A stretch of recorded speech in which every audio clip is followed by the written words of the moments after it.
We diferente stakeholders ng die GGZ-stuurgroep afirma pa asina inicia que opleiding para mental health professional. Maneira na indicame essa kita novum para Aruba, pero também para nossa região.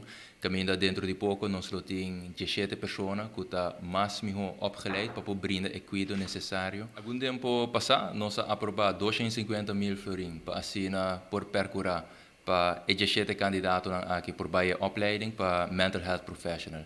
Esse é um passo sumamente importante e está feito perfeito de nossa visão. A visão está para assim cuidado, ora está trata adicção, mas o que é importante também saúde mental, mais acessível para itur.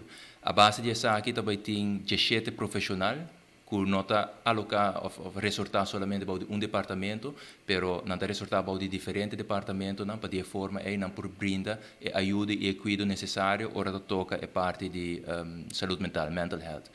Estou sumamente satisfeito de que a presidente que não FADA, o Gele Kruis, junto e também respaldo para sobre e persone que vai participar na opleiding aqui também for de departamento. Ora me referi na junto, obviamente me referi na FMA e também SPD.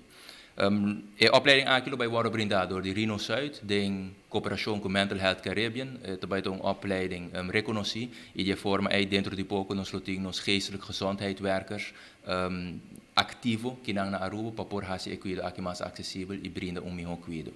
Maneira de conhecer a base de visão a termino largo, tem diferentes werkgroepen que está trabalhando.